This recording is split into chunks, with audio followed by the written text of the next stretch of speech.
Hello everybody, it's me, Michelle, your school nurse, but today I'm not in my health room. I'm in my own home, just like you guys are. Now the first thing I wanted to tell you is that all of your teachers and everyone that works at the school misses all of you so much, and we can't wait till we're all back together again.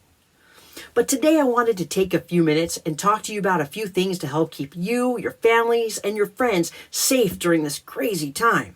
So today I want to talk to you about social distancing, why it's important, and of course, covering your mouth and washing your hands. All right, social distancing. Now I'm sure you've all heard that term, but what does it mean? Well, first of all, it means that you shouldn't be hanging out with anybody that you don't already live with. But if you're going to be around someone you don't live with, then you need to stand at least 6 feet away from them. Well, how big is 6 feet? How am I supposed to know how far to stand away from them? Well, here's a few things that are about 6 feet long. Do you know what a golden retriever is? Well, if you take 2 of them and put them nose to tail, well, that's about 6 feet long. And your sofa? That's about 6 feet long. And how about your dining room table? You guessed it, that's about 6 feet long. Oh, and don't forget your bed. That's about 6 feet long. So just remember those things when you're standing near somebody that you don't already live with. Now, why is social distancing important? All right, when we breathe out, that air goes about 3 to 6 feet in front of us. Now, if you're closer to me than 6 feet, you might breathe in some of the air that I just breathed out. Now, if I've got some bad germs like coronavirus or even just a cold, you might get stuck with my germs.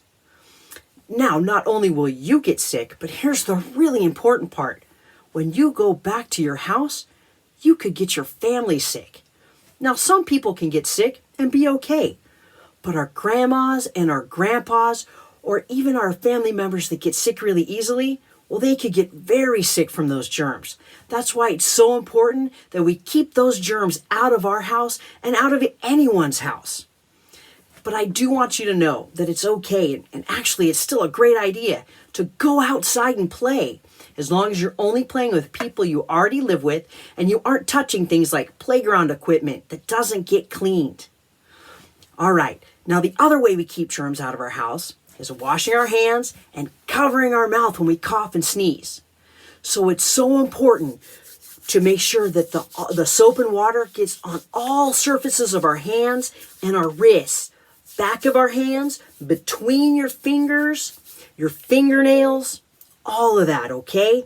But remember, you can always use hand sanitizer in a pinch if you don't have soap and water handy. And lastly is to cover your mouth. Remember, cough and sneeze, elbow please. That's the best way to cover your mouth when you have to.